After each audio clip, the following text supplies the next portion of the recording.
ಜಿದ್ದು ಒಂದು ಪುಟ್ಟ ಕವನ. ಮರದ ಮೇಲಿನ ಪುಟ್ಟ ಹಕ್ಕಿಗೂ ಮನೆಯಲ್ಲಿರುವ ಮುದುಕಿ ಅಜ್ಜಿಗೂ ಸ್ಪರ್ಧೆಯ ಏರ್ಪಾಡಾಗಿತ್ತು.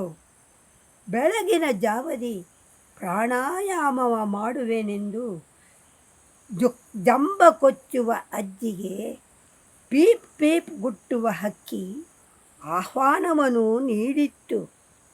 ನನ್ನಯ ಜೊತೆಯಲ್ಲಿ ಪ್ರಾಣಾಯಾಮವ ಮಾಡಜ್ಜಿ ಎಂದು ಕರೆದಿತ್ತು.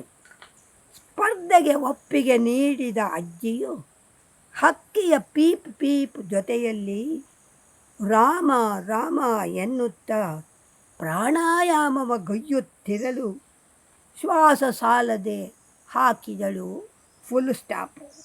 ಮರದ ಮೇಲಿನ ಹಕ್ಕಿಯ ಪೀಪ್ ಪೀಪ್ ನಡೆದೇ ಇತ್ತು. ಅಜ್ಜಿ ದೋತಳು. ನಾನು ಸೋತೆ ಜಿದ್ದಿನಲಿ ಪುಟ್ಟ ಹಕ್ಕಿ, ನೀನೇ ಗೆದ್ದೆ. ಏನು ಕೊಡಲಿ ಹೇಳು ನಾನು ನಿನಗೆ? ಅಕ್ಕಿ, ಕಾಳು, ಸೀಬೆಹಣ್ಣು, ಬಾಳೆಹಣ್ಣು ಎಲ್ಲವನ್ನೂ ಕೊಡುವೆನು, ತಿನ್ನದನು. ಅದನ್ನು ಕಂಡು ನಾ ಪಡುವೆ ಸಂತಸವ, ನೀ ಗೆದ್ದೆ ಎಂದು ಜಯಘೋಷ ಮಾಡುವೆನು. ಪುಟ್ಟ ಹಕ್ಕಿ, ತಿಂದು ಬಿಡು ಎಲ್ಲವನು ಸಂತಸದಿ.